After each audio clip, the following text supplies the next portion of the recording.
नमस्ते दोस्तों। Indore management association, united consciousness, project self, Tapan Chaure foundation की तरफ से आप सभी का हार्दिक स्वागत है। हम लोग उपनिषद सीरीज का अध्ययन कर रहे हैं। आज 10वां सेशन है और आज से हम केन उपनिषद पढ़ने की शुरुआत कर रहे हैं। केन उपनिषद हमारी उपनिषद सीरीज में ये दूसरा उपनिषद है। इससे पहले हम लोगों ने मिलके ईशो उपनिषद का अध्ययन पूरा किया था। चलिए, अब आज से केन उपनिषद को पढ़ना शुरू करते हैं। बहुत महत्वपूर्ण उपनिषद है केन उपनिषद और वेरी ऑफन कोटेड उपनिषद है ये। तो इससे पहले कि हम इस उपनिषद में जाएं, इसकी विषय वस्तु पे थोड़ी सी चर्चा करेंगे। उसके बाद वी विल बिगिन। तो इस उपनिषद को समझने के लिए एक प्राचीन कथा को समझना शायद सम्यक होगा। एक बार ऐसा हुआ कि शरीर के जितने बॉडी पार्ट्स थे, ऑर्गन्स थे, इनमें आपस में आर्ग्यूमेंट हुआ। आर्ग्यूमेंट का विषय यह था कि बॉस कौन है, हु इज द बॉस। तो एक पूरा अधिवेशन आयोजित किया गया और अधिवेशन का विषय भी यह था, who is the boss convention. और शरीर के एक एक पार्ट, एक एक ऑर्गन अपने अपनी महत्ता बताने लगे कि क्यों वो शरीर के बॉस हैं। सबसे पहले स्वाभाविक रूप से ब्रेन आया। ब्रेन ने कहा कि इसमें कोई डिस्कशन का विषय ही नहीं है, ये तो ओपन एंड शट केस है। मैं ही बॉस हूं, आई एम द बॉस। मैं ही डायरेक्शन देता हूं और सारा शरीर उसको पालन करता है। तो निश्चित तौर पे जो डायरेक्ट करता है वही बॉस होता है, मैं बॉस हूं। यही सुनते हुए, इस बात को सुनते ही अचानक स्केलेटन बोल उठा और स्केलेटन ने कहा कि क्या सच में तुम्हें लगता है मेरे होते हुए तुम बॉस हो? अगर ये मैं नहीं होता, स्कल नहीं होता, तो तुम्हें तो चील परिंदे खाते। तुम रहते कहां? मैं ही तो तुम्हें प्रोटेक्ट करके रखता हूं। तो अगर तुम्हें लगता है तुम बहुत महत्वपूर्ण हो, तो चूंकि मेरे बिना तुम सरवाइव ही नहीं कर सकते, स्कल के अंदर ही तो ब्रेन बचा रहता है, इसीलिए बॉस मैं हुआ। फिर ये सारी बातें सुन ही चल ही रही थी कि अचानक मसल्स दौड़ के आई। मसल्स ने स्केलेटन को कहा, अच्छा सच में मैंने जो सुना वो सही है कि तुम्हें लगता है कि मेरे होते हुए तुम बॉस हो? तुम स्केलेटन बने ही जुड़े कैसे रहते एक दूसरे से? यदि मैं ना होता, तुम भड़बड़ा के पूरे गिर पड़ते, सारी हड्डियों का ढांचा गिर पड़ता, और जिसमें तुम ब्रेन को रखने की सोच रहे हो वो भी जमीन पे गिर पड़ता। मैं हूं तो तुम हो, तुम कहां से बॉस हो? मैं मसल्स हूं, मेरे बिना स्केलेटन बचेगा ही क्या? ये सब बातें चली रही थी कि अचानक किसी की सीटी बजाने की आवाज आई। ऐसी आवाज जिसमें रिदम भी थी, बीट्स भी थी, और वो आवाज थी ब्रेन हार्ट की। हार्ट ने सीटी बजाते हुए बोला, और बोला, एक मिनट रुको, बहुत हो गया शोर शराबा। क्या सच में इस विषय पे कोई डिस्कशन करना उपयोगी है? मैं एक पल पंप करना बंद कर दूं तो सबको समझ में आ जाएगा, क्या तो ब्रेन, क्या हड्डियां और क्या मसल्स। मैं हूं तो सब हो। मैं ना हो, मैं ब्लड पंप ना करूं, तो ब्रेन तुम तो डेड हो जाओगे, बचेगा क्या तुम में? तो इसीलिए समझदारी इसी में है कि तत्काल मुझे सर्व स्वीकृति से बॉस डिक्लेयर कर दिया। अभी ये सब चर्चाएं चल ही रही थी कि एकदम से बीच में पेट में से आवाज। पेट ने बोला, जब महत्व का चर्चा होती है, ये बताओ तुम सब में ऊर्जाएं कहां से आती हैं? सारी एनर्जी तो मैं देता हूं। अभी मैं खाली हो जाऊं, एसिड प्रोड्यूस कर लूं, यूं खत्म हो जाओगे तुम सब। मैं हूं तो तुम सब हो, मैं हूं तो अस्तित्व है, मैं हूं तो प्राण है, मैं ही तो ऊर्जा देता हूं। तो बेहतरी इसी में है कि तुम सब सर्वसहमति से मुझे बॉस डिक्लेयर करो। ये पेट ने हार्ट को कहा। अचानक ये बातें बढ़ ही रही थी, और इससे पहले कि हार्ट कुछ और कहता, अचानक ब्लड वेसल्स बोल उठी और उन्होंने हार्ट को कहा कि मैंने बड़ी आपसे गाथा सुनी कि आप ब्लड पंप करते हैं, और आपके बिना ब्रेन में ब्लड नहीं जाएगा, और आपके बिना शरीर में ब्लड नहीं जाएगा, मसल्स नहीं काम करेंगी। ये ब्लड महाशय आपके पास आता कहां से है? हम ब्लड वेसल से हम ही तो ला के देते हैं। हम नहीं हो तो आप क्या पंप इन पंप आउट करेंगे? निचुड़ के रह जाएंगे, सूख जाएंगे आप। आपका अस्तित्व हमसे है। इसीलिए भले हम दिखती ना हो ढंग से, पतली पतली सी हो, पर बॉस बनने लायक हम ही हैं। ये बातें चली रही थी, अचानक लीवर बोल उठा बीच में। लीवर ने डिक्लेयर किया कि आपने आर्टिफिशियल हार्ट तो सुना ही होगा, आजकल पेस मेकर भी लग रहे हैं, पर आर्टिफिशियल लीवर बनाना बड़ा कठिन। आर्टिफिशियल हार्ट बनाया जा सकता है। अभी तक वैज्ञानिक नहीं समझ पा रहे हैं क्या लीवर को आर्टिफिशियल बना पाएंगे, क्योंकि मैं रिप्लेसेबल नहीं हूं। मुझे बनाया नहीं जा सकता लेबोरेटरी में। कोई पेस मेकर नहीं है मेरा। तो बिल्कुल चुपचाप मुझे डिक्लेयर करें इस पूरी मशीनरी का बॉस। ये सब बातें होते ही अचानक ब्रेन बोल उठा कि हाँ ठीक है, अगर आर्टिफिशियलिटी ही विषय है, आर्टिफिशियली ही आर्टिफिशियलिटी ही विषय है, तो निश्चित तौर पर कभी आपने आर्टिफिशियल ब्रेन का नाम सुना है? अगर इस आधार पर डिक्लेयर किया जाना है कि बॉस कौन होगा, तो फिर तो बॉस मुझे ही होना चाहिए। ब्रेन फिर बोल उठा। ये बात सुन ही रहे थे कि अचानक लीवर बोल उठा कि आर्टिफिशियल ब्रेन नहीं होता, पर आर्टिफिशियल इंटेलिजेंस तो होती है। वो तो विकसित हो ही गई, तो इसलिए अपनी फालतू की बातें करना बंद कीजिए। ये सब चर्चा चल रही थी कि अचानक लंग्स ने एक कश मारा और लंग्स मुस्कुरा के बोले, तुमने कभी एयर का नाम सुना है? बिना एयर तुम बचोगे कैसे? ये सब जो बैठ के चर्चाएं कर रहे हो, एक पल ना बचोगे तुम। एयर से ज्यादा महत्वपूर्ण कुछ नहीं, इसीलिए मैं बॉस हूं। जैसे उसने कहा एयर सबसे इंपॉर्टेंट है, गलती से हेयर ने खुद का नाम सुन लिया। हेयर शर्माने लगे कि अगर आप सब मुझे बॉस डिक्लेयर करना चाहते हैं तो ठीक है, मैं तैयार हूं। सारे ऑर्गन जोर जोर से हंसने लगे और उन्होंने कहा, तुम्हारी उपयोगिता केवल सूप में गिरने के अलावा कुछ नहीं है। उससे भी तुम्हें निकाल के बाहर फेंक दिया जाता है, इसलिए तुम चुप बैठो। ये सब चर्चा चली रही थी। सूप की जैसे ही बात आई, अचानक मुंह और ईसोफेगस आके खड़े हो गए। मुंह और ईसोफेगस ने कहा कि ये सब एनर्जी की बात जो अभी एब्डोमेन कर रहा था कि पेट में ऊर्जा आएगी, भाई मैं अगर खुलूं ही नहीं तो खाना आओ आएगा कहां से? ईसोफेगस ना हो, ये सब चीजें ना हो, तो पेट तक खाना जाएगा कहां से जिससे तुम एनर्जी बनाओगे? मैं हूं तो ही ऊर्जा हो सकती है। मैं हूं तभी नरिशमेंट हो सकता है। बात खत्म ही नहीं हुई थी मुंह की कि अचानक दोनों किडनी डांस करती हो आ गई। और दोनों किडनी ने अपने डुएट डांस के बीच में बोला, हाँ तुम खा लो और तुम पचा लो। अगर हम सारे टॉक्सिक चीजों का ना निकालें तो तुम्हारा शरीर कुछ पल में जहर का पुलिंदा बन जाएगा। बच पाओगे तुम? हम हैं तो तुम बचे हुए हो, अन्यथा कब से तुम खत्म हो जाते। हम हैं तभी तो उस खाने के सारे टॉक्सिक चीजें शरीर की हम बाहर कर देते हैं। बाहर करने की आवाज सुनते ही अचानक गुड़ गुड़ की आवाज आई और एंटेस्टाइन्स बोल उठी। मैंने क्या बाहर करना सुना? एंटेस्टाइन्स ने कहा, बाहर करने से याद आया, अगर हम ही आपके खाने को एक्सक्रीटा से बाहर ना करें तो तुम खुद ही फ्लश टैंक बन जाओगे, बदबू से भर जाओगे तुम। हम हैं तो ही तुम्हारा शरीर बचा हुआ है। मैं सबसे महत्वपूर्ण ऑर्गन हूं।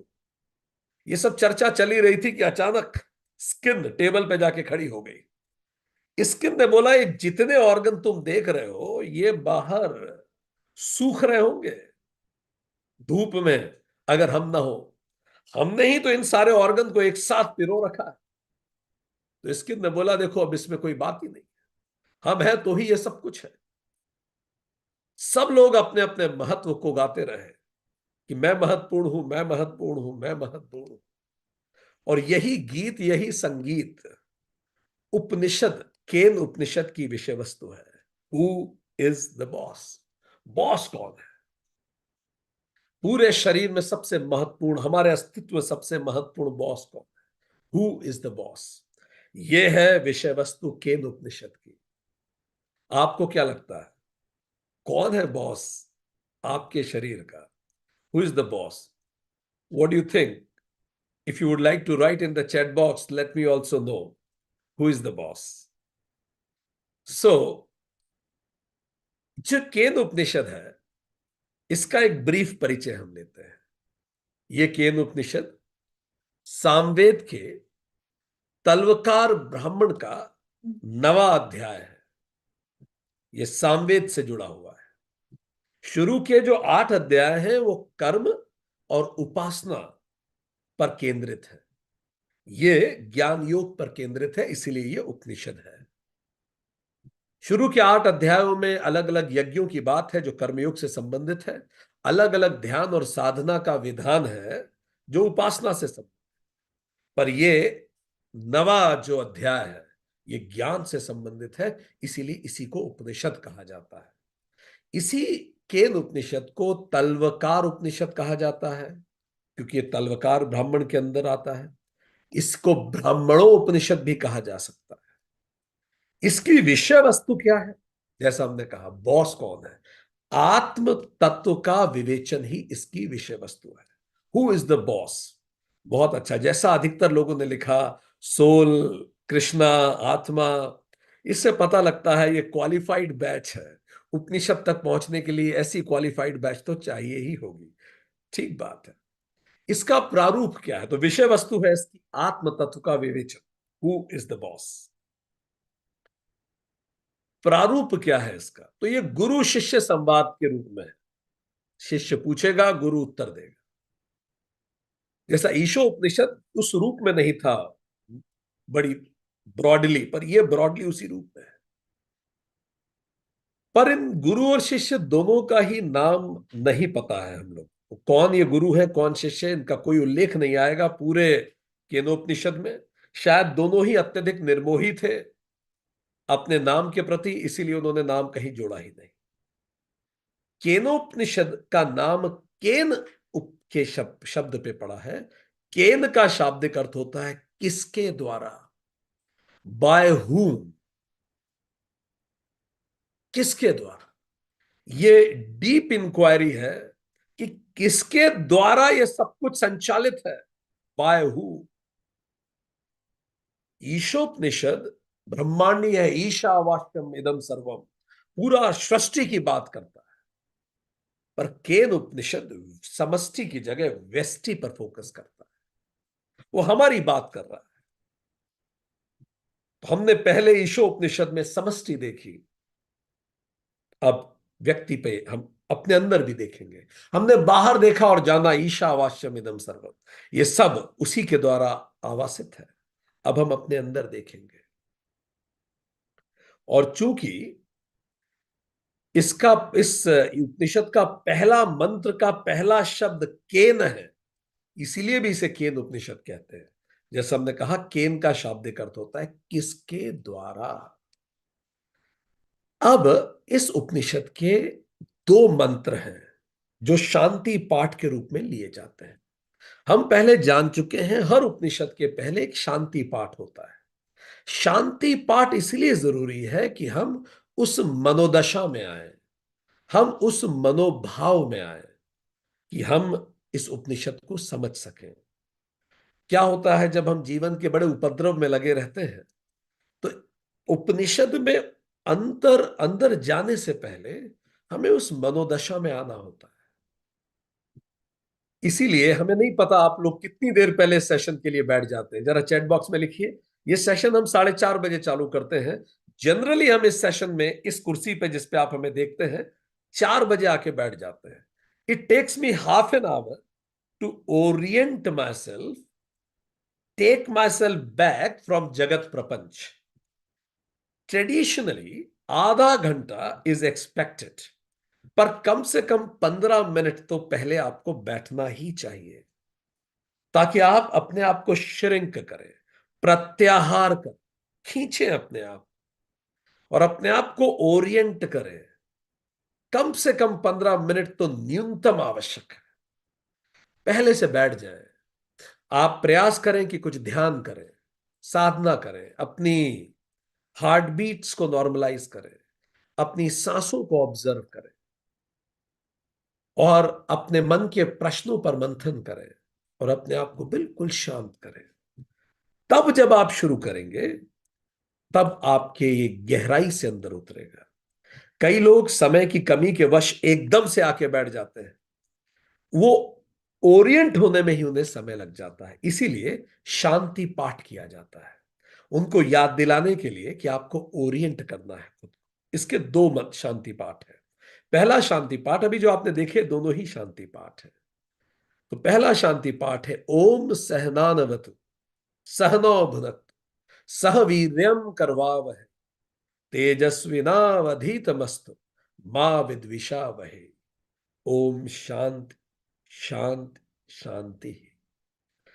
हम लोग अब जब तक इस उपनिषद को पढ़ेंगे, इन दोनों मंत्रों को पढ़ेंगे, तो पहला मंत्र हमने बताया ओम सहनानवतु। क्या मनोदशा होनी चाहिए जब हम इस उपनिषद को पढ़ें उससे पहले? कि हे ब्रह्म, ओम, हम दोनों गुरु और शिष्य की रक्षा करें, हमें प्रोटेक्ट करें,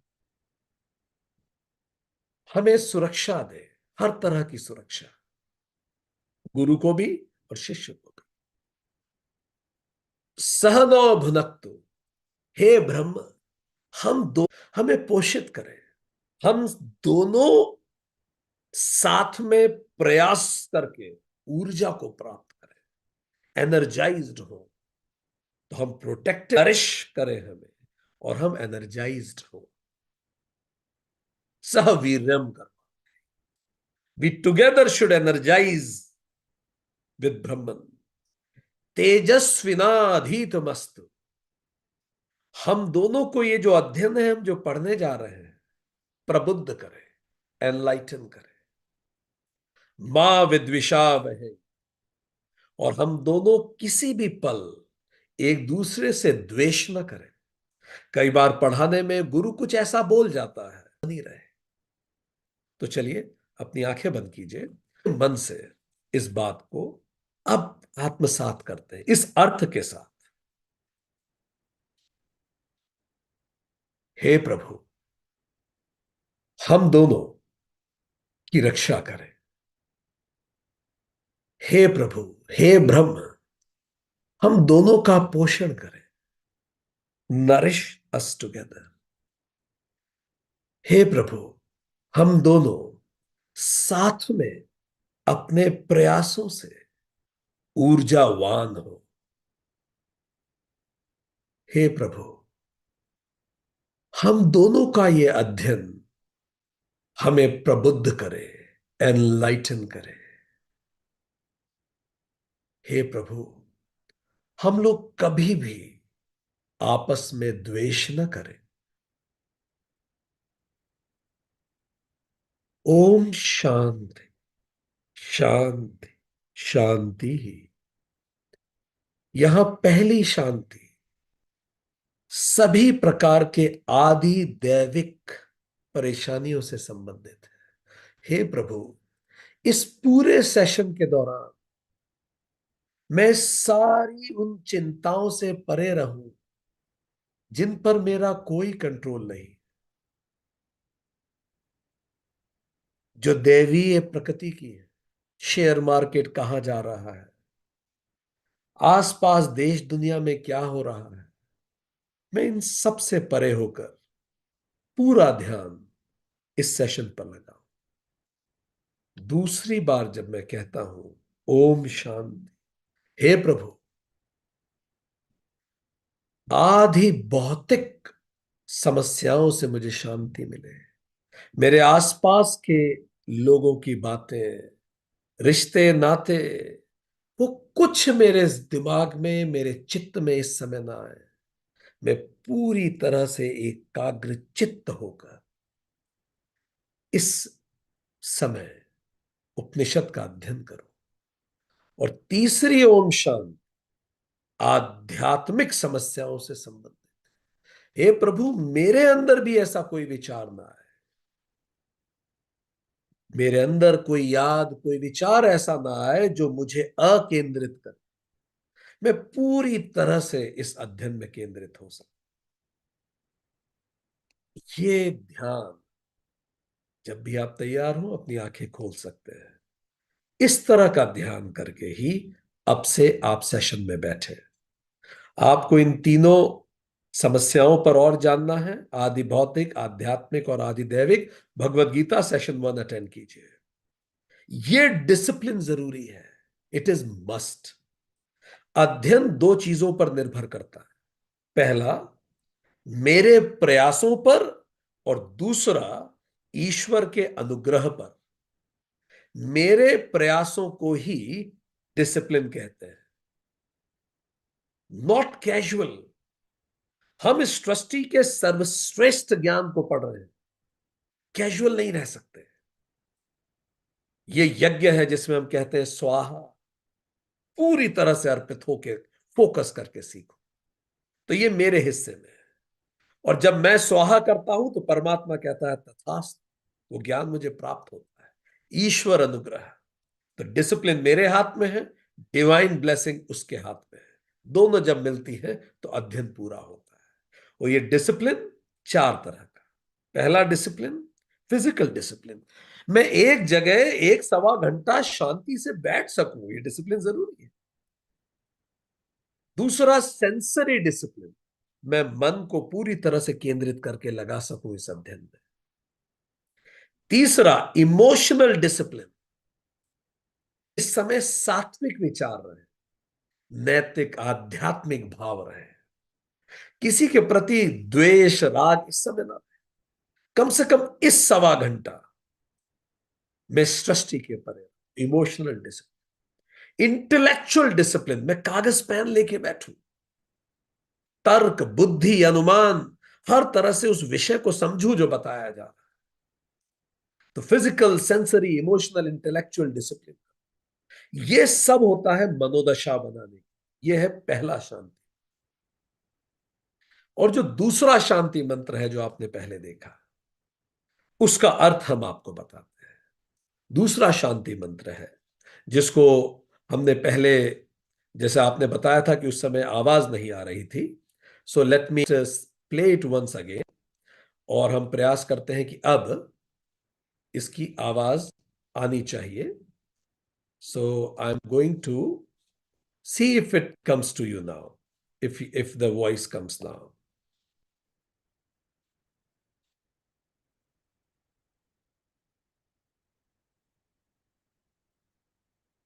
Perfect. If it is still doesn't come, then we'll go proceed. This is the, ये दूसरा शांति पाठ है केनोपनिषद का।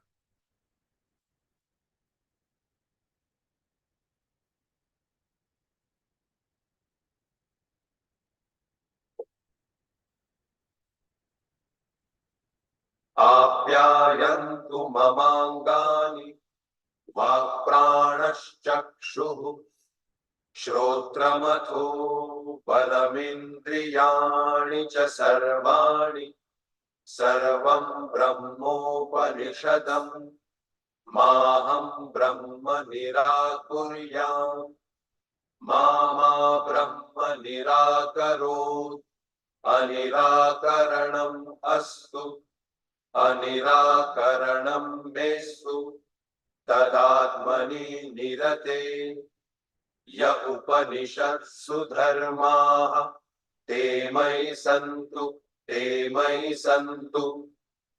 ओम शांति शांति शांति। अब जो आपने इस मंत्र को सुना, ये जो शांति पाठ है, ये जो शांति पाठ है, इसका अर्थ अब हम जानने का प्रयास करते हैं। ये शांति पाठ कहता है, मेरे अंग पुष्ट हो तथा मेरे वाक, प्राण, चक्षु, श्रोत्र, बल और संपूर्ण इंद्रियां पुष्ट हो। इसका मतलब इंद्रियां शत्रु नहीं है, मित्र हैं। जो मेरे इस जीवन रूपी प्रयोग में सहायता करती हैं। यदि मुझे अपने इस प्रयोग में सफल होना, तो महत्वपूर्ण है कि मेरे अंग पुष्ट हो। आध्यात्मिक ज्ञान कमजोर शरीर द्वारा प्राप्त करना कठिन होता है। दूसरा, इस शांति पाठ का दूसरी लाइन कहती है, यह सब उपनिषद के ब्रह्म है। मैं पूरा ही ब्रह्म हूं। यहां ये ईशोपनिषद से जुड़ा हुआ दिखता है। ईशावास्यमिदं सर्वम्। ये शरीर, ये कान, नाक, आंख, ये प्राण, ये इंद्रियां, ये सब ही तो वो ब्रह्म है जो उपनिषद कहता है, ईशावास्यम इदम सर्वम। इसीलिए इसका ध्यान रखें और इसे स्वस्थ रखें। जो ये मंत्र कहता है, मैं इस ब्रह्म से विमुख न हूं। मैं प्रत्येक क्षण इस सत्य की जागरूकता में रहूं कि मैं ब्रह्म हूं। चौथी बात ये कहता है, और ब्रह्म मेरा परित्याग न करे। और अगर गलती से मैं भटक भी जाऊं, तो ये सृष्टि मुझे याद दिला दे कि मैं ब्रह्म हूं। कुछ ऐसे अनुभव दे जाए दुनिया, कुछ ऐसी घटनाएं हो जाएं जीवन में, कुछ ऐसे दृश्य दिख जाएं कि मुझे पुनः याद आ जाए, और ब्रह्म मेरा परित्याग न करे। इसीलिए जीवन में कई बार ऐसी घटनाएं आती हैं कि हम हिल जाते हैं और रियलिटी की तरफ विचार करने लगते हैं। पांचवी बात ये मंत्र कहता है, इस प्रकार हम परस्पर अटूट हो। मैं ब्रह्म से विमुक्त न हो और ब्रह्म मेरा परित्याग न करे। मैं सदा ब्रह्म के स्मरण में रहूं। हम अटूट रहे।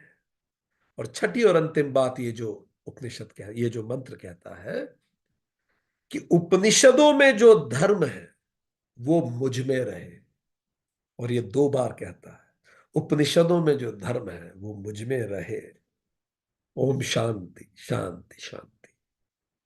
ये जो तीन प्रकार की शांति है, इसमें हमने बात की। यह उपनिषत्सु धर्मास्ते मयि संतु, ते मयि संतु। उपनिषदों का जो धर्म है वो मेरे आचरण में रहे। तो अब कल से जब भी आप 15 मिनट पहले बैठेंगे, ये दोनों मंत्र जो है, अगर आपके पास कोई पुस्तक है तो उसमें पढ़िए, नहीं तो अपने आप को इसके अर्थ से ओरिएंट कीजिए। अपने पूरे शरीर की स्कैनिंग कीजिए और ब्रह्म से प्रार्थना करें कि ये पुष्ट हो। फिर खुद को याद दिलाएं, ये पूरा शरीर ही उपनिषदों का ब्रह्म है और मैं कभी ब्रह्म से विमुख ना हूं। कभी वो सत्य मेरा परित्याग न करे। इस प्रकार हम अटूट रहे और जो उपनिषदों का धर्म है वो मुझ में रहे। इस मनोदशा के साथ अब हम अंदर उतरने को तैयार हैं। जब हम इस तरह से समझते हैं, तब हम अंदर उतरने को तैयार हैं। तो ये जो उपनिषद है, इसमें 4 अध्याय हैं। There are 4 chapters in this Upanishad. अब हम इन चारों अध्याय का एक विस्तृत समझेंगे, इन चारों अध्याय। तो पहला, 4 खंड है इसमें। पहला खंड या पहला चैप्टर, इसमें 8 मंत्र है। दूसरे चैप्टर में 5 मंत्र है। तीसरे चैप्टर में 12 मंत्र है और चौथे चैप्टर में 9 मंत्र है। पहला चैप्टर और दूसरा चैप्टर वर्स के फॉर्म में, मंत्र है, वर्स है। और तीसरा और चौथा चैप्टर प्रोस के फॉर्म में। ठीक। पहला चैप्टर के जो 8 मंत्र हैं वो किस विषय पे बात करते हैं? गुरु शिक्षा के बारे में। गुरु क्या पढ़ा रहा है, वो है उसका मूल विषय। आत्मा के विषय में प्रश्न है इसमें। आत्मा के लक्षण हम पढ़ेंगे पहले चैप्टर में। आत्मा की परिभाषा हम पढ़ेंगे मंत्र 2 और 3 में। आत्मज्ञान को हम जानेंगे और आत्मज्ञान का क्या फल होता है वो भी पढ़ेंगे। इसके सबसे महत्वपूर्ण मंत्र पहले चैप्टर के हैं, मंत्र 2 और मंत्र 4, जो ओपन बोले जाते हैं। फिर जो दूसरा खंड है उसमें 5 मंत्र है। दूसरे खंड में हम शिष्य की ज्ञान प्राप्ति के बारे में बात करेंगे। इसमें भी आत्मज्ञान के बारे में चर्चा होगी। मंत्र 4 इस पे चर्चा करेगा, दूसरे खंड का मंत्र 4। और आत्मज्ञान का क्या फल होता है उस पे इसमें भी चर्चा होगी। सर्वत्र आत्मा दर्शनम पे बात होगी। अमृतत्व की प्राप्ति पे बात होगी, जो मंत्र 5 इस पे बात करेगा। दूसरे खंड का सबसे महत्वपूर्ण मंत्र है मंत्र 4।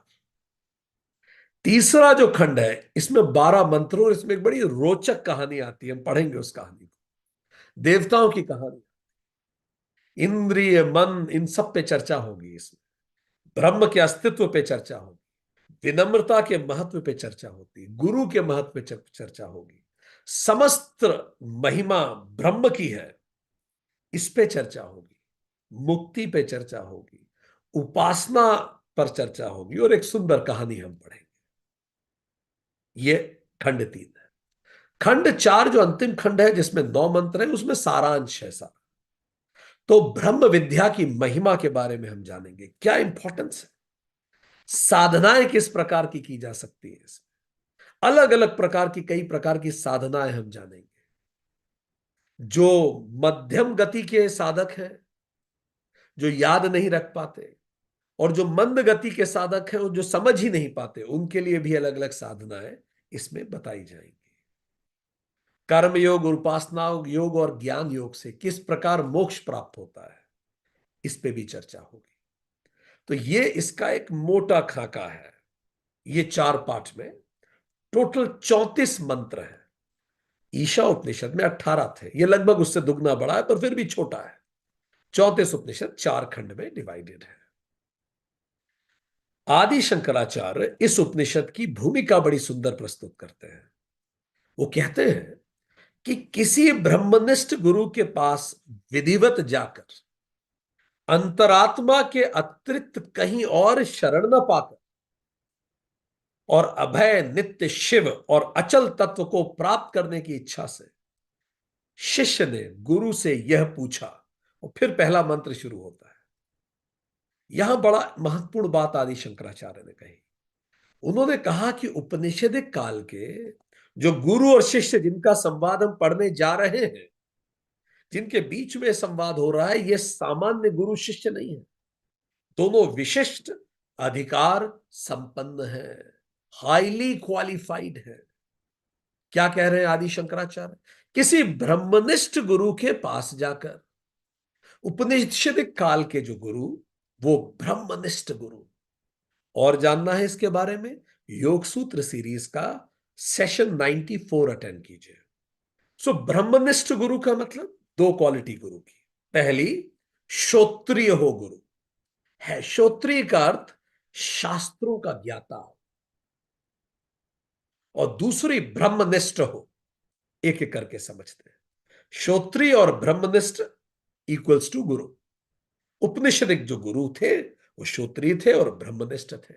श्रोत्रिय का अर्थ हैव नॉलेज, जिसने शास्त्रों को पढ़ा हो, जानता हो शास्त्र, plus knows the methodology to teach also. देखिए, जानना एक अलग विषय है, समझाने की क्षमता एक बिल्कुल अलग विषय है। तो श्रोत्रिय का अर्थ है न केवल वो जानता हो और समझाने की स्किल भी हो, he knows the methodology to teach, is called श्रोत्रिय। ब्रह्मनिष्ठ का मतलब who lives in the full awareness of Brahman, well established in truth, वो उस सत्य के साथ रहता हो 24 घंटे, established in truth। इसीलिए उपनिषदिक जो गुरु थे वो श्रोत्रिय और ब्रह्मनिष्ठ दोनों थे। बनारस के किसी संत के पास, स्वामी चिन्मयानंद कहते हैं, यदि आप बनारस के किसी संत के पास जाएं और उनको कहिए, एक्सेप्शन हर जगह होते हैं, जो आपको घाट पे बहुत सारे संत मिलेंगे, उनको कहिए कि मैंने सुना है उपनिषद जानने से, समझने से ब्रह्म की प्राप्ति होती है और मन हमेशा शांत रहता है। क्या आप मुझे बताएंगे वो कैसे होगा? तो शायद बनारस का कोई संत आपको कहे कि भाई, हमने शास्त्र पढ़े, हम आपको मंत्र सुना सकते हैं, उसका अर्थ बता सकते हैं, पर इन्हें सिद्ध कैसे किया जाए, ये तो आपको हिमालय के संत ही बता पाएंगे। फिर शायद जब आप हिमालय के संत के पास जाएं, जो चिर शांति में बैठे, आप उनसे पूछें, प्रभु ऐसी शांति जिसमें आप हैं, क्या मुझे प्राप्त हो सकती है, जो उपनिषदों में उल्लेखित है, क्या आप मुझे सिखाएंगे? यह संभव है कि उपनिषदों के, हिमालयों के कुछ संत सिखा पाए भी और कुछ ना भी सिखा पाए, क्योंकि जो सत्य को जान चुके हैं उसको शब्दों में वर्णित करना एक कठिन और पृथक कला है, वो शायद ना भी बता पाए। तो स्वामी चिन्मयानंद जैसे, या स्वामी आदि शंकराचार्य जैसे, या स्वामी विवेकानंद जैसे, या रामकृष्ण परमहंस, या नानक, या कबीर, जो श्रोत्रिय और ब्रह्मनिष्ठ थे, उपनिषदों के गुरु हैं। और उपनिषदों का शिष्य कैसा है? साधन चतुष्टय संपन्न। साधन चतुष्टय क्या होता है? वेदांत सीरीज 12 पढ़िए, डिटेल में 1 सवा घंटे की बात है इस पे। शिष्य कैसा है उपनिषदों का? जिसमें चारों चीजें, 4 चीजें शिष्य में भी, गुरु में 2 चीजें, शिष्य में 4 चीजें, तो एलिजिबल है। हम ये समझना चाह रहे हैं, अब हम जिन शिष्य और गुरु की बात करने जा रहे हैं वो किस प्रकार के हैं। आदि शंकर कह रहे हैं ये ऑर्डिनरी लोग नहीं है, इनकी बातें भी ऑर्डिनरी नहीं होने वाली। तो पहले तो अपने आप को उस मनोदशा में रखिए, फिर जानिए जिनका संवाद आप पढ़ने जा रहे हैं वो साइंस के क्षेत्र के साथ शायद अल्बर्ट आइंस्टाइन और निकोला टेस्ला हो सकते हैं। तो आपको क्वालिफाई करना पड़ेगा उनकी बात समझने के लिए। शिष्य की बात और गुरु की बात ही, तो शिष्य कैसा है यहां का? उसमें 4 चीजें हैं, विवेक है, वैराग्य है, मुमुक्षुत्व है, और सत संपत्ति है। क्या मतलब है? उसमें विवेक है, नित्य नित्य विवेक है उसमें। वो जानता है ये जगत प्रपंच है। ध्यान दीजिए, ये शिष्य ये पूछने नहीं जा रहा कि ये सत्य है कि नहीं, चारों चीजें। हाँ, अभी आपको उसके प्रश्न से ही समझ में आ जाएगा कि ऑर्डिनरी स्टूडेंट नहीं, वो शुरुआत नहीं कर रहा, वो सब जानता है। वो ऑलरेडी जानता है ये सब जगत प्रपंच है, ये सब अनित्य है, मुझे पता है, विवेक है उसमें। नित्य अनित्य में गैप वो ऑलरेडी जानता है, प्री क्वालिफाइड है। दूसरा, वैराग्य। अनित्य के प्रति उसके मन में उदासीनता है ही, उसे कोई वैराग्य सीखने की जरूरत नहीं है, उसे पहले से ही पता है सब यूजलेस चीज। क्या तो अहंकार रखना, क्या तो इस चीजों में परेशान हो, वो अनित्य को छोड़ने के लिए ऑलरेडी तत्पर है, ये भी उसमें है। तीसरा, मुमुक्षुत्व। मोक्ष की उसके अंदर बड़ी तीव्र इच्छा है। गुरु बताएगा और वो तुरंत आत्मसात करता है, सीखता है, नोट्स बनाता है, मंथन करता है, विचार करता है, और इसको प्राथमिकता पे लेता है। भले आज खाना ना खाऊं, भले आज सोऊं ना, पर जो पढ़ा है उसको उस पर मंथन करूंगा। ऐसा है वो ऑलरेडी। भले कोई कार्य छूट जाए पर ये नहीं छूटे, ये ऑलरेडी उसमें है। ये जो प्रश्न पूछने वाला है, हम उसकी परिचय दे रहे हैं, उसका व्यक्तित्व आपको बता रहे हैं। आदि शंकराचार्य कह रहे हैं। और चौथी उसमें क्वालिटी है, उसमें 6 चीजें जरूर है। सम, इसको ही बोलते हैं षट संपत्ति। सम, दम, उपरम, तितिक्षा, समाधान और श्रद्धा। सम, उसमें मेंटल कंट्रोल है, मन शांत रख पाता है। दम, फिजिकल कंट्रोल है, घंटों बैठ सकता है पढ़ने के लिए। उपरम, विड्रॉ कर सकता है अटेंशन को हर तरफ से, इधर उधर की फालतू की चीजों पे नहीं ध्यान देगा। तितिक्षा, फॉरबेरेंस, जितना भी मुश्किलें आए तैयार है उसको। समाधान, फोकस की कैपेसिटी है, बिल्कुल घंटों पिन ड्रॉप फोकस करके बात समझता है गुरु की। छठा, श्रद्धा है, गुरु में और शास्त्र दोनों में बिल्कुल श्रद्धा है उसमें।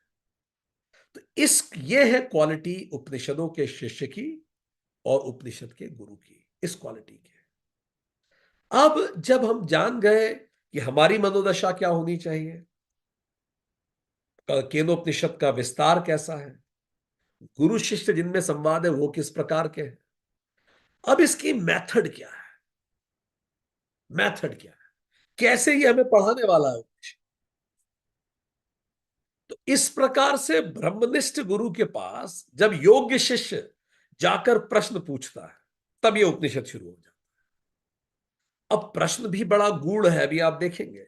ऑर्डिनरी ये क्वेश्चन भी नहीं होगा, ना तो ऑर्डिनरी शिष्य है ना गुरु है, तो प्रश्न कैसे ऑर्डिनरी हो सकता। वो वहां से शुरू करेगा जो ऑलरेडी हायर है। हम वेदांत तो नहीं पढ़ रहे, हम गीता नहीं पढ़ रहे, हम योग सूत्र भी नहीं पढ़ रहे, हम सीधे ही उपनिषद पढ़ रहे हैं, हम श्रुति पढ़ रहे हैं। ये वहीं से शुरू होगी। ठीक। तो अगर आपको शास्त्रों के बारे में और पढ़ना है, वेदांत सीरीज का शास्त्र पढ़िए, सुनिए, आपको समझ में आएगा हमने अभी क्या कहा। तो अब उसने कुछ गुण पूछ लेगा वो। अब ये बिल्कुल वैसा है जैसे गुरु उस प्रकाश में प्रकाश पुंज को देखते हैं और दिखाते भी हैं, दिखा भी सकते हैं, पर शिष्य अभी देख नहीं पा रहा है। मान लीजिए आसमान में तो बहुत सारे तारे हैं, गुरु एक विशिष्ट तारे के बारे में बता रहा है, उस तारे को देखिए। अब समस्या यह है, जब शिष्य ऊपर देखता है और गुरु कहता है देखो वो वाला, शिष्य कहता है हाँ मैं समझ गया वो वाला। अब वही है जो गुरु कह रहा है या कुछ और समझ रहा है, ये तो नहीं कह सकते। तो बड़ा मुश्किल हो जाता है। इसीलिए गुरु एक तरीका अपनाता है। आसमान में तो करोड़ों तारे हैं, गुरु ने कहा वो वाला, शिष्य ने भी कहा अच्छा वो वाला, मैं समझ गया वो वाला। अब वो वही है वो वाला कि वो अलग है वो वाला, ये थोड़ा मुश्किल है। इसीलिए गुरु यहां एक मेथड अपनाता है। वो क्या करता है, सीधे तारे पे नहीं बात करता। शिष्य तो तारे को देखना चाहता है, उस प्रकाश पुंज को समझना चाहता है, और गुरु कहीं और से शुरू करता है। वो तारे के अतिरिक्त किसी और वस्तु को प्रारंभिक ज्ञान का विषय बनाता है। ऐसी वस्तु जिसको शिष्य आसानी से देख सकता, छू सकता हो, महसूस कर सकता हो। तो ये उपनिषद गुरु शुरू कैसे करेंगे, शायद देखो सामने तुम्हें पेड़ दिख रहा है, वो कहेगा हाँ ये रहा, ये दिख रहा है, छू लो छू लो, छू लिया उसने, हाँ ये पेड़ ना, हाँ हाँ दिख रहा है मुझे। अब दोनों एक ही बात कर रहे हैं, बिल्कुल ऐसा नहीं अलग अलग हो रहा है। अब इस पेड़ की उत्तर दिशा की तरफ देखो, तो फिर वो देखता है अच्छा उत्तर दिशा तो ये है, हाँ ये है ना उत्तर दिशा, ठीक ठीक ठीक। दूसरी स्टेप हो गई। अब इस उत्तर दिशा में सबसे ऊंची देखो एक डाली है जो सबसे ऊपर है। हाँ गुरु जी वो दिख रही हो, सबसे ऊंचे वाली डाली। हम्म, दिख रही है तुम्हें वो डाली जो सबसे ऊपर है। तीन स्टेप हो गई। स्टेप फोर, अच्छा बताओ जो सबसे ऊपर डाली है उसमें कितनी पत्तियां हैं? गुरु जी दो पत्तियों वाली डाली की बात कर रहे हैं क्या? हाँ एग्जैक्टली वही दो पत्ती, बिल्कुल जो कोने में सबसे ऊपर है उसमें दो पत्तियां दिख रही है, बिल्कुल ठीक है। अब उन दो पत्तियों में से भी जो ऊपर वाली पत्ती है उसकी तरफ देखो। हाँ मैं देख पा रहा हूं, ये स्टेप पांच हो गई। ठीक, पहला पेड़, दूसरी दिशा, तीसरी डगाल, चौथी पत्ती, और पांचवा उसमें भी ऊपर वाली पत्ती। अब फिर गुरु एकदम से कहेगा वो जो ऊपर वाली पत्ती तुम्हें दिख रही है उसके जस्ट सामने एक तारा है, उस तारे को देखो। अब वो एकदम से ट्रांसेंडेंट कर जाएगा, जो भौतिक है धरती पे है उससे एकदम से स्पेस पे देखेगा। हाँ अब मैं समझा, इस तारे की आप, इस प्रकाश पुंज पे आप बात कर रहे हैं, इसकी आप बात कर रहे हैं। ये तरीका गुरु अपनाता है। अब जरा सोचिए अगर वो शिष्य में श्रद्धा ना हो गुरु के प्रति, वो गुरु के निर्देशों पे संशय करे, तो उसमें धैर्य खत्म हो जाएगा कि भाई मैं बात करने आया हूं आसमान की, ये बात कर रहे हैं जमीन के पेड़ की। मैं उच्च सत्य को जानने आया था, ये तो धरती की लोकल बातें बता रहे हैं। तो ये प्रक्रिया, ज्ञान की प्रक्रिया बीच में ही रुक जाएगी। पर अगर वो पूरी श्रद्धा रखता है, जो गुरु कह रहे हैं चुपचाप उसको फॉलो करता है, क्योंकि वो जानता है कि गुरु जानते हैं, तो पांचों स्टेप्स को पार कर जाएगा। यही पांचों स्टेप तो पंचकोश है, अन्न प्राण मय बुद्धि, मन बुद्धि और आनंदमय कोश। और जानना है, वेदांत सीरीज 14 अटेंड कीजिए, ये पांचों कोश पे है। तो इस शरीर को गुरु शरीर से शुरू कर रहा है, पर वो शरीर पे रुकेगा नहीं। क्यों शरीर से शुरू कर रहा है? क्योंकि ये शरीर वो छू सकता है, शिष्य वो जान सकता है, जैसे पेड़ को देख सकता है, सीधे हायर पे नहीं जा रहा है। फिर गुरु अचानक कहता है अब इसके परे देखो, अब उस पत्ती के परे जाओ, सृष्टि में देखो। यहां तक केंद्रित मन उपासना से शिष्य देख रहा है पेड़ तक, कर्म कर रहा है, पेड़ तक देख रहा है जैसे जैसे बताता जा रहा है। और अचानक गुरु कहता है now see beyond, now see beyond. ये सब नहीं था, इसके परे अब देखो। इसी को ज्ञान कहते हैं। ध्यान एकाग्र उपासना योग है, देखना कर्म योग है, बियॉन्ड हो जाना ज्ञान योग है। अब अनंत आकाश में देखो, इस भौतिक पेड़ के परे देखो, तो शिष्य तत्काल पेड़ पर से दृष्टि को उसको त्यागना पड़ेगा। वो पेड़ पे अब अटक नहीं सकता, वो श्लोकों पे अटक नहीं सकता, वो मंत्रों पे अटक नहीं सकता। उसे श्लोक, मंत्र, बात, शास्त्र, गुरु सबके परे देखना पड़ेगा। अभी तक जो पकड़ रखा था, गुरु एकदम से कहेगा छोड़ दो सब। यही वैराग्य है, त्याग देना। यह जानते हुए कि पांचों स्टेप्स मात्र माध्यम थी, कोई दम नहीं था। पेड़ की तो बात ही नहीं थी, पेड़ तो माध्यम था। शास्त्रों से क्या प्रेम करना, वो तो माध्यम था। ये विवेक होना, और इसलिए सबको त्याग देना और उसके परे चले जाना, ये उपनिषदों की मेथड है। यहां तक तो श्रवण करके गुरु ले आया, गुरु बताता रहा, शिष्य श्रवण करता, पर इसके आगे उस आखिरी पत्ती के ऊपर मुमुक्षुत्व ही ले जाएगा। कहते हैं, एक रिचर्ड नाम के विद्वान हुए, उन्होंने कहा, knowledge is not free, you have to pay attention. ज्ञान मुफ्त नहीं है, आपको अटेंशन की कीमत चुकानी पड़ती है। अभी तक तो श्रवण से काम हो रहा था, अब वह शिष्य भी उस तारे के पुंज को देख पाएगा अपने अभ्यास, अभ्यास करेगा बार बार। जब गुरु नहीं होगा तो फिर पेड़ के पास जाएगा, फिर उत्तर दिशा में देखेगा, फिर ऊंची डगाल पे जाएगा, फिर उन दो पत्तियों पे जाएगा, फिर उस ऊपर वाली पत्ती को देखेगा, फिर उस तारे को देख लेगा। उन्हें अकेले में बार बार करेगा, गुरु नहीं है, वो अभ्यास करेगा। पेड़ डगाल पत्ती तारा, पेड़ डगाल पत्ती तारा, और अभ्यास करते करते करते करते श्रवण हो गया, मनन करेगा मनी मन, और फिर जाके निदिध्यासन करेगा, प्रैक्टिस करेगा। श्रवण मनन निदिध्यासन को डिटेल में जानना है, वेदांत सीरीज 10 अटेंड कीजिए। ज्ञान योग वो अकेले में प्रैक्टिस करेगा, और अंततः उस तारे पे उसकी नजर सटीक हो जाएगी। अब बिना पेड़, बिना डगाल, बिना पत्ती, बिना दिशा, वो आएगा और सीधे उस तारे को देखेगा। अब ये सब एस्केप कर देगा। अब मान लीजिए वो किसी दूसरे देश चला गया, वहां उससे किसी ने पूछा कि वो तारा दिखाओ, तो अब ना तो पेड़ डगाल कुछ नहीं है, तो अब वो कोई दूसरा रेफरेंस ले लेगा और कहेगा वो मकान देखो, मकान के ऊपर वो ध्वजा देखो, ध्वजा के ऊपर वो देखो तारा दिखता है। अब वो नए मार्ग खोज लेगा उसी सत्य को बताने के। अब पेड़ की जगह मकान का रेफरेंस ले सकता, और कुछ नहीं है तो हाथ का रेफरेंस लेगा, हाथ को घुमाएगा और कहेगा इस उंगली के आगे देखो, वो रेफरेंस बदल देगा। अब वो मनन कर रहा है और वो जान रहा है कि गुरु ने एक रास्ते से सत्य पे पहुंचा था, और सत्य में जान गया हूं तो मैं किसी और दूसरे रास्ते से भी उसे समझा सकता हूं। यही नए नए रेफरेंसेस, नई नई मेथड्स उपनिषद से। कई बार आपको लगता होगा सर बात तो एक ही है, वो एक ही अहम ब्रह्मास्मि, इतना सारा क्या कहा जा रहा है। ये सब नई नई मेथड से, कोई पत्ते से दिखा रहा है, कोई झंडे से दिखा रहा है, कोई उंगली से दिखा रहा है। दीज आर द, इसी को कहते हैं अरुंधति न्याय दर्शन। अरुंधति नाम का एक तारा होता है, ऋषि वशिष्ठ की पत्नी थी साध्वी अरुंधति, वो एक तारा भी है अरुंधति तारा, तो बड़ा महीन सा होता है, तो उसको दिखाने के लिए ऐसे ही बताना पड़ता है। तो श्रवण मनन निदिध्यासन जरूरी है, अभ्यास वैराग्य जरूरी है। इस प्रकार ज्ञान प्राप्ति की शुरुआत विजिबल, नियर, ऑब्वियस से होती है। यहीं से शुरू होता है, जो दिख रहा है, जो नियर है, ऑब्वियस है। और ये ज्ञान कहां लेके जाता है हमें? नॉन विजिबल, फार एब्स्ट्रैक्ट की तरफ। तो कोई भी चीज जब आपको किसी को सिखानी है, तो उपनिषद एक तरीका क्या है, आप वहां से शुरू करें जहां से वो व्यक्ति है। देखिए, याद कीजिए, गीता में कृष्ण अर्जुन को कहते हैं लड़ यार, कहां लगा है, लड़ भिड़। वो योद्धा है, वो वहीं से शुरू कर रहे हैं कृष्ण।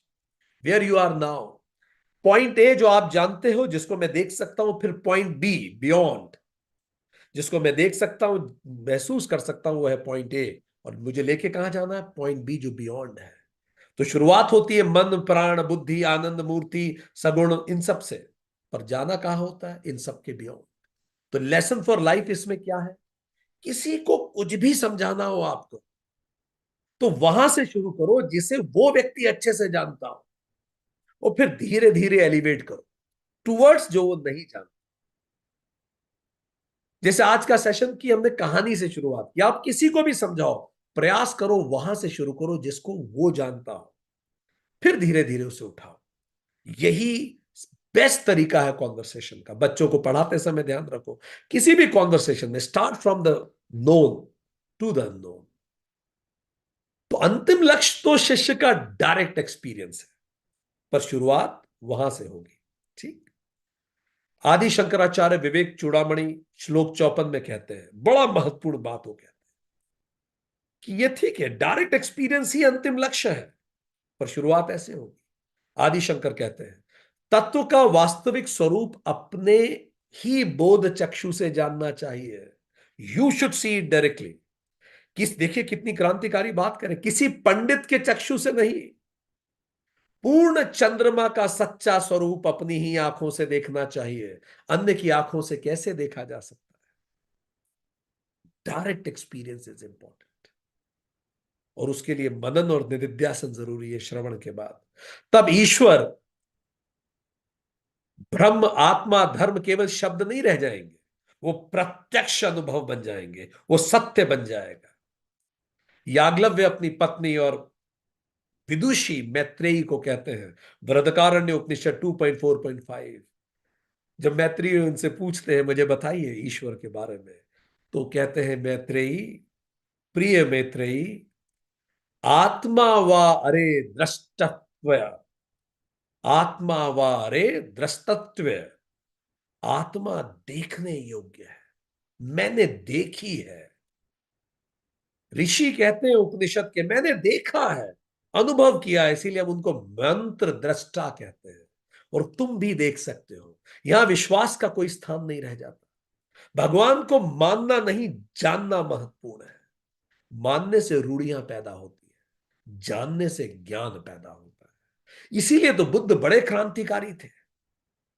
बुद्ध अगुत्तर निकाय में एक बड़ी महत्वपूर्ण बात कहते हैं। वो कहते हैं, आई एम कोटिंग हिम, यही कारण है कि बहुत बड़ी तादाद के लोग बुद्ध को फॉलो करने लगे, और जितना भविष्य आगे बढ़ेगा आप देखेंगे सनातन और बौद्ध धर्म और तेजी से फैलेंगे।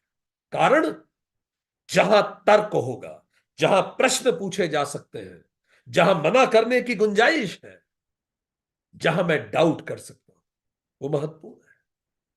बुद्ध कह रहे हैं, हे कलामाओ, मैंने यह सब तुमको बताया है, सुनियो कितनी जबरदस्त बात है, किंतु तुम इसे स्वीकार करो, इसीलिए नहीं कि मैंने कहा है, इसीलिए भी नहीं कि एक परंपरा है, इसीलिए भी नहीं कि ऐसा पहले कहा गया है, इसीलिए भी नहीं कि यह धर्म ग्रंथों में लिखा है। कितनी क्रांतिकारी बात कह रहे हैं।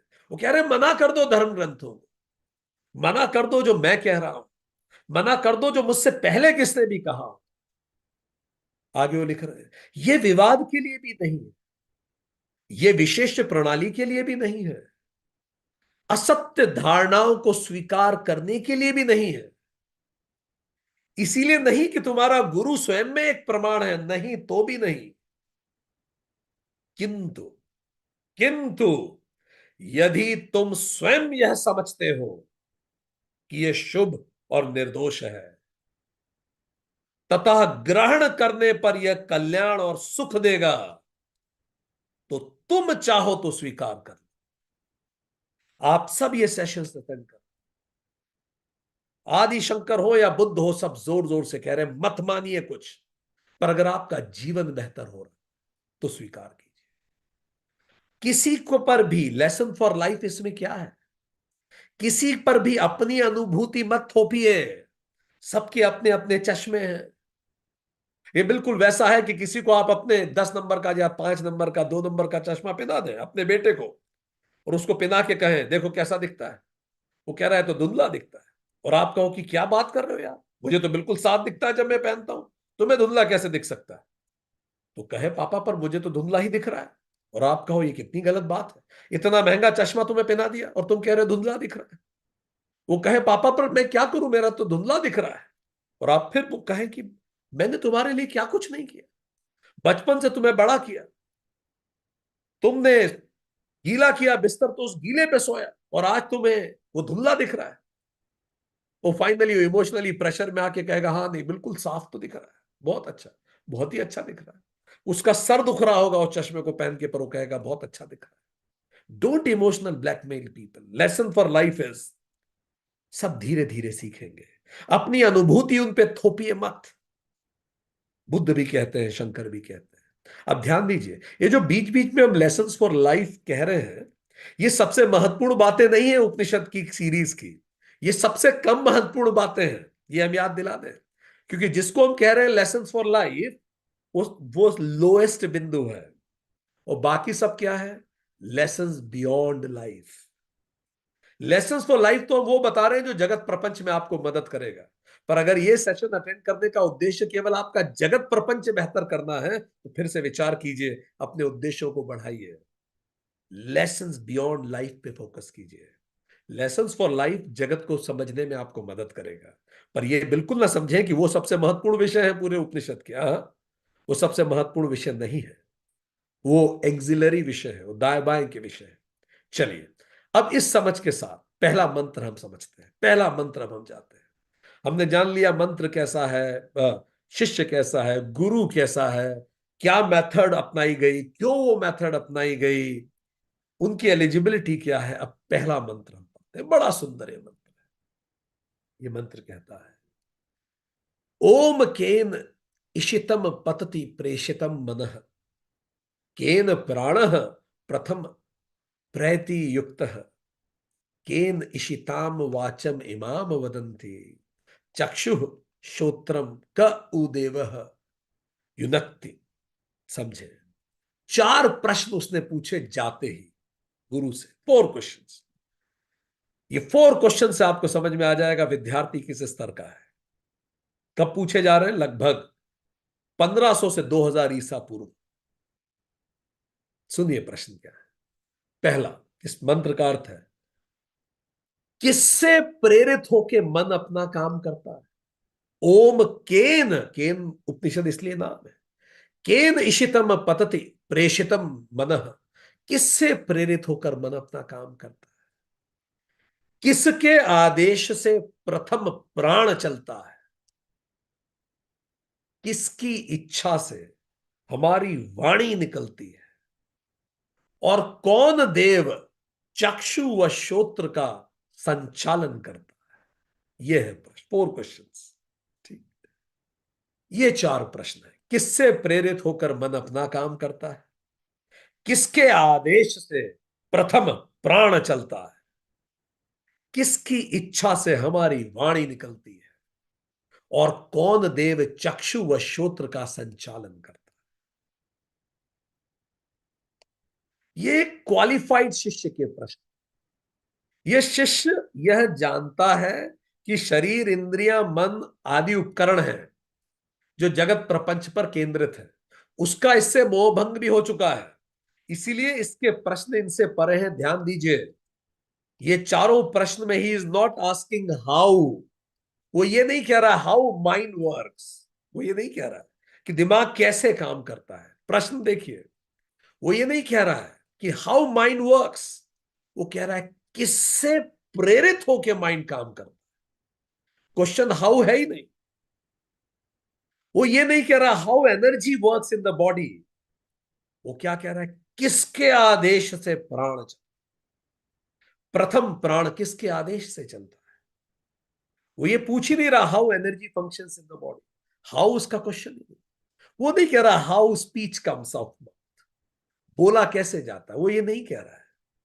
वो ये भी नहीं कह रहा है कि कान कैसे सुनते हैं, how year lessons, how I function, वो पूछ ही नहीं रहा है। अगर वो ये पूछता तो ये तो फिजिक्स के क्वेश्चन थे, केमिस्ट्री के क्वेश्चन थे, लेंस के क्वेश्चन है, आंखों की लेंस के, कोई भी फिजिसिस्ट आंसर दे सकता।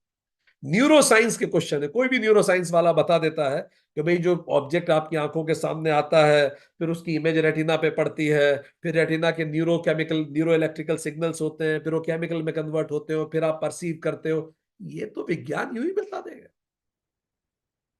ना वो साइकोलॉजी पर पूछ रहा है, ना वो बायोलॉजी पूछ रहा है, ना वो रेस्पिरेशन सिस्टम पूछ रहा है कि सांस कैसे चलती है, प्राण कैसे, वो पूछ ही नहीं रहा है ये सब। तो उसका प्रश्न physics, chemistry, lens, biology, psychology, neuro sciences, respiration system, इसका नहीं है। कई लोगों को इस प्रश्न से ये लगता है कि वो ये पूछ रहा है, ये तो कोई भी बताया जा सकता है। कोई पूछ ही नहीं रहा है। वो पूछ रहा है केन। केन का मतलब है bye whom, not how. What is the question? What is responsible for the direction of mind? By whom orders does the prana function? ये बेहद गहरा प्रश्न है। वह मैकेनिज्म नहीं पूछ रहा है, वो ओरिजिन पूछ रहा है। वो कनेक्ट नहीं पूछ रहा है, वो कॉज पूछ रहा है। वो ये नहीं पूछ रहा है कि हाउ हार्ट फंक्शन, वो पूछ रहा है by who can does the heart starts functioning for the first time. वो पहली हार्ट बीट कैसे आती है? अब बताइए कौन सा वैज्ञानिक इसको बता रहा है इसका उत्तर? हार्ट कैसे काम करता है एमबीबीएस एमडी में पढ़ा दिया गया है। वो ये पूछ नहीं रहा है, मानो इसको तो जानता है। वो एमबीबीएस एमडी डीएम सब कर चुका है। वो कह रहा है ये तो छोड़िए, ये बताइए पहली बार हार्ट पंप कैसे करने लगता है? कौन बताता है इस पल इस क्षण खट से पंप कर? By who, by whom orders, किसके आदेश से प्रथम प्राण चलता है? केन प्राण प्रथम प्रेक्ति युक्त, किसके आदेश से चलता है? ये डीपर क्वेश्चन है। वो नहीं पूछ रहा है कि माइंड कैसे काम करता है, नहीं तो मनोवैज्ञानिक उसको उत्तर दे देते हैं। Object, sensation, interpretation, understanding, perception सब पढ़ा हुआ है, कोई भी उत्तर दे देगा। वो ये कह रहा है what, by whom mind lights upon the object. क्या, किससे माइंड उस ऑब्जेक्ट को प्रकाशित करता है और अचानक वो ऑब्जेक्ट मेरे दिमाग में आता है? क्योंकि वो जानता है कि ब्रेन भी ये पूरा का पूरा उपकरण ही है। वो इतनी शताब्दी ईसा पूर्व में आर्टिफिशियल इंटेलिजेंस जानता हो, कह रहा है सब आर्टिफिशियल है, कोई दम नहीं है। और अभी हम कह रहे हैं आर्टिफिशियल इंटेलिजेंस बहुत नया है। केन उपनिषद का शिष्य कह रहा है ये सब आर्टिफिशियल है, मुझे पता है। ये काम कैसे करता है मत बताओ, ये बताओ ये काम क्यों करता है? What directs it? वो ये पूछ रहा है कि जब ये सब कुछ इंस्ट्रूमेंट्स ही है, ऑब्जेक्ट एक इंस्ट्रूमेंट है, आंख एक इंस्ट्रूमेंट है, रेटिना एक इंस्ट्रूमेंट है, न्यूरॉन एक इंस्ट्रूमेंट है, इलेक्ट्रॉनिक्स केमिकल एक्टिविटी भी निष्क्रिय चीज ही है, तो इस सब के बाद ये सब तो इंस्ट्रूमेंट है, उपकरण है, उपनिषद भी जानता है।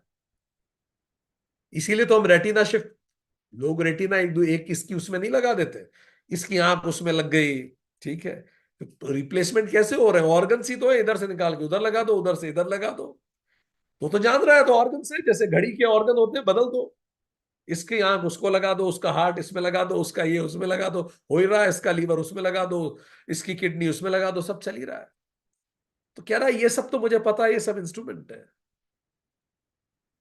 पर इन सब ये जो चीजें जो जड़ है, इंस्ट्रूमेंट है, फिजिकल है, इससे अब ये गौर से सुनिए, उसका प्रश्न ये है, इससे मुझे फर्स्ट पर्सन एक्सपीरियंस कैसे होता है? अगर मेरे अंदर सब कुछ मैकेनिकल ही है तो मुझे अनुभव कैसे होता है? फर्स्ट पर्सन एक्सपीरियंस कैसे? थोड़ा हम और समझाएं। फर्स्ट पर्सन एक्सपीरियंस का मतलब वो ये पूछ रहा है, 20वीं 2000 ईसा पूर्व में पूछ रहा है। इसको समझे जरा, रोबोट और ह्यूमन को ले, एक तरफ रोबोट सोचे एक तरफ ह्यूमन सोचे, सुनिए जरा। बॉडी दोनों में है, रोबोट के भी शाबाश शरीर है, ह्यूमन के पास भी, यस और नो? दोनों समान है। एनर्जी, क्या रोबोट में एनर्जी नहीं होती? उसमें भी एनर्जी होती है, ह्यूमन में भी होती है। रोबोट को भी चार्ज करना पड़ता है, हम भी खा के खुद को चार्ज करते हैं। तो दोनों में एनर्जी होती है, दोनों को चार्ज किया जाता है, ये भी हम समान। क्रिएटिविटी रोबोट में नहीं है। कितने लोगों को लगता है रोबोट में क्रिएटिविटी नहीं है, आर्टिफिशियल? बताइए कितने लोग कैनवा पे काम कर रहे हैं?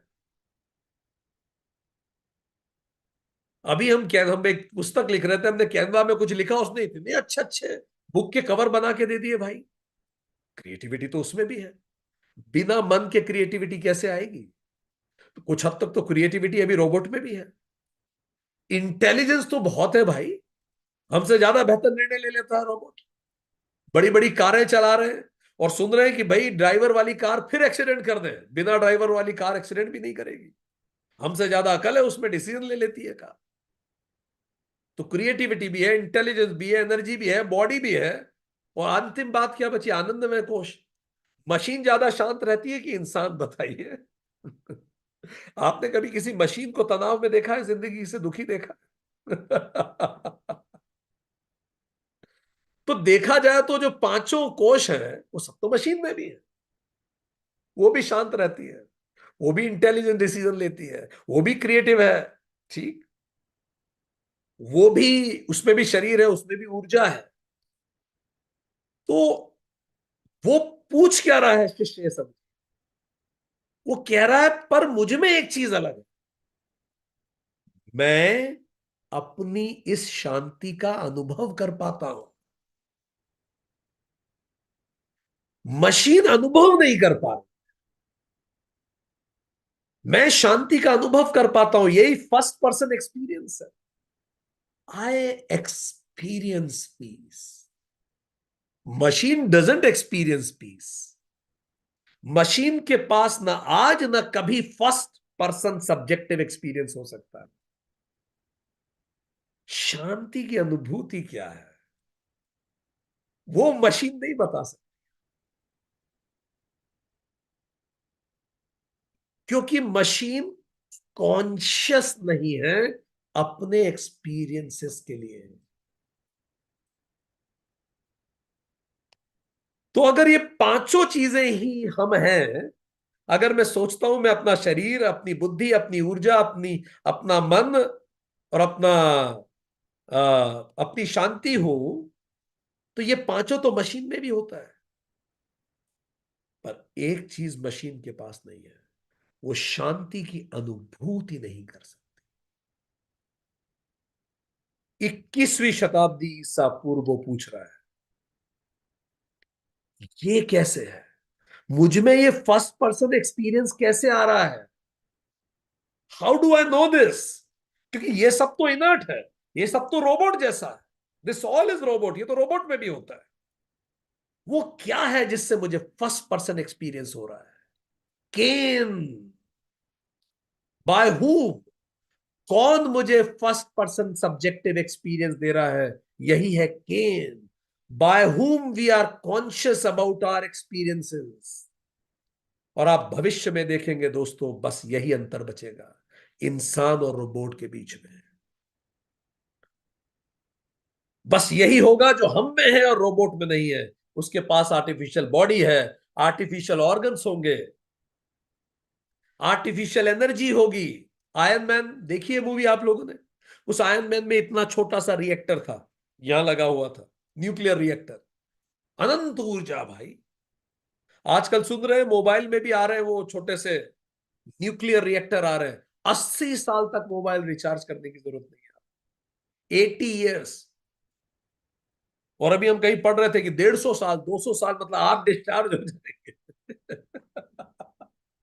पर मोबाइल डिस्चार्ज नहीं होने वाला। तो आर्टिफिशियल एनर्जी है, आर्टिफिशियल क्रिएटिविटी है, आर्टिफिशियल इंटेलिजेंस है, पर आर्टिफिशियल कॉन्शियसनेस कभी नहीं होगी, हो ही नहीं सकती। वो ये पूछ रहा है, उसका प्रश्न बहुत अलग प्रश्न है। Kena, what makes me first person experience? अब हमारे पास पिल्स हैं जिससे हार्मोन न्यूरॉन्स को एक्टिवेट कर सकते। ऐसे कई एक्सपेरिमेंट हुआ, आप गूगल करके देख लीजिए। चूहों को एक हार्मोन दिया, उसको एक इंजेक्शन दिया, उसको गुस्सा आ गया। सांड को एकदम से गुस्सा आ गया, फिर दूसरा दिया और शांत हो गया। हम हार्मोन ऊपर नीचे कर सकते हैं, ये सब भी इनर्ट है। व्यक्ति को आप खुशी महसूस करा सकते हैं। कितने सारे लोगों के पर्स में एक्सटेसी ड्रग्स हैं। अभी हम गए थे कई देशों में, बहुत सारे लोग पर्स में ड्रग्स रखते हैं कि भाई आज अच्छा नहीं लग रहा है, ड्रग लो, अब अच्छा लगता है। ये सब है। शांति महसूस कर सकते हैं, व्यक्ति सुख दुख महसूस कर सकता है आर्टिफिशियली। तो प्रश्न ये नहीं है कि व्यक्ति सुख दुख कैसे महसूस करता है, वो ये पूछ ही नहीं रहा है। हाउ नहीं क्वेश्चन है, वो तो बायोलॉजिकल प्रोसेस है, मैकेनिकल प्रोसेस है। हम नए रोबोट्स बना रहे हैं, अब नए रोबोट्स आने वाले हैं जो सुख दुख दर्द सब महसूस करेंगे, एक्सप्रेशन भी देंगे। रोबोट ऐसे मुस्कुराएगा भी, उसकी आंख से आंसू भी टपकेंगे, वो भाव भी दिखाएगा, वो गले भी लगाएगा, ठीक है, वो माथे पे चूमेगा भी। पर यह सब एक प्रोग्राम होगा उसका। If then program. If this happens then tear गिरने लगेंगे। इफ देन वाला प्रोग्राम है, उसमें फर्स्ट पर्सन एक्सपीरियंस नहीं है। इसी को कहा गया हार्ड प्रॉब्लम ऑफ कॉन्शियसनेस। ये कॉन्शियसनेस की सबसे जटिल परेशानी है, जो ये विद्यार्थी पूछ रहा है 21वीं शताब्दी ईसा पूर्व में। आज इसको हार्ड प्रॉब्लम ऑफ कॉन्शियसनेस नाम दिया है डेविड चार्मर ने, प्रोफेसर है न्यूयॉर्क यूनिवर्सिटी के। यू गूगल अबाउट इट कि फर्स्ट पर्सन एक्सपीरियंस कैसे आ रहा है हमें, bye whom we feel the experience of peace, happiness and pain। वो पूछ रहा है कि कुछ तो है जो इन सब के परे है, 5 शेल्फ के परे है, वो क्या है। और यदि हम यही 5 होते तो हम तो रोबोट हैं। भविष्य में रोबोट भी खुद को प्रोड्यूस करेंगे, आप जानते हैं। रोबोट अपने छोटे रोबोट बनाने लगेंगे, वो सब कुछ हो जाएगा। रिप्रोडक्शन भी बड़ी बात नहीं है। रोबोट हमसे ज्यादा ताकतवर होंगे, उनका अन्नमय कोश, हमसे ज्यादा ऊर्जावान होंगे, हमसे ज्यादा सृजनात्मक होंगे, हमसे ज्यादा बुद्धिमान होंगे, हमसे ज्यादा तनाव शून्य होंगे, मृत्यु के परे होंगे और सेल्फ रिपेयर भी कर लेंगे। तब फिर ऐसा क्या है जो हमें याद दिलाएगा कि हम रोबोट नहीं है, हम इंसान हैं? वो ये पूछ रहा है। This is the question he is asking. वो पूछ रहा है कि क्या कोई है जो हमसे परे है, हमसे स्वतंत्र है? कोई ऐसा इंडिपेंडेंट एटर्नल डायरेक्टर है जो हमें डायरेक्ट कर रहा है इस सबको? मन को, प्राण को, शरीर को कुछ डायरेक्ट कर रहा है, जिससे ही ये मन, शरीर, इंद्रियां संचालित हो रही हैं? ऐसा कोई नियंत्रक, निर्देशक, प्रकाशक है क्या कोई?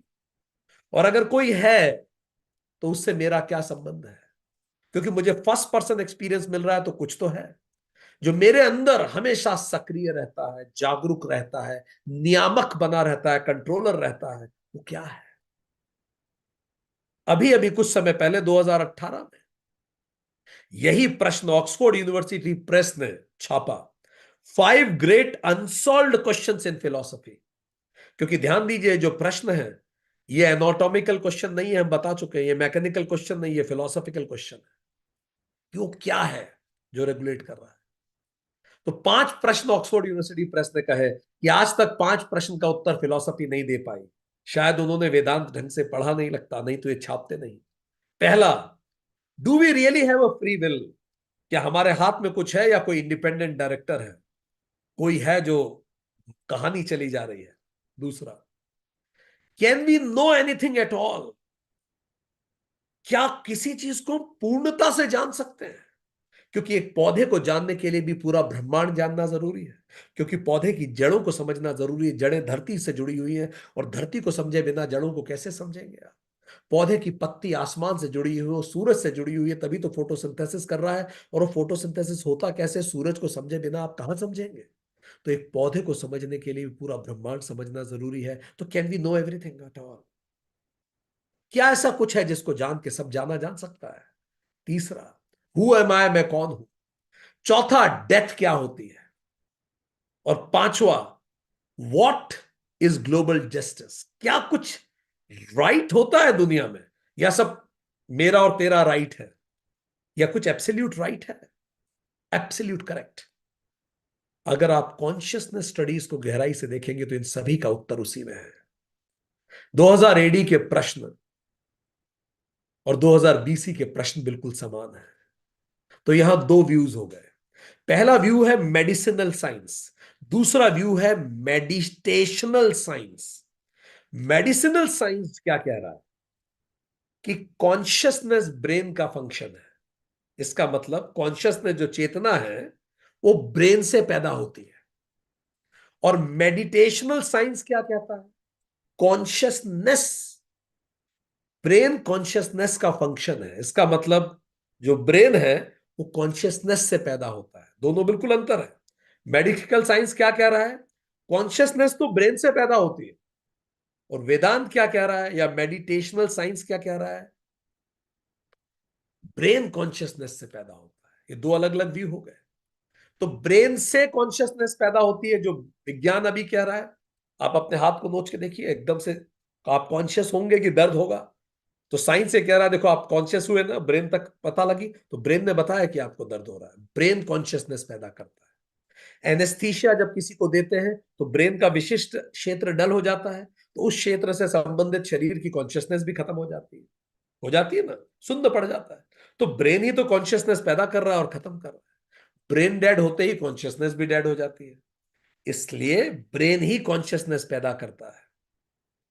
तो ब्रेन कॉन्शियसनेस कैसे पैदा करता है, ये न्यूरो साइंस उत्तर दे रहा है। इसको सॉफ्ट प्रॉब्लम ऑफ कॉन्शियसनेस कहते हैं। पर मेडिटेशनल साइंस क्या कह रहा है, नहीं, इसका बिल्कुल उल्टा है। चेतना ब्रेन को पैदा कर रही है।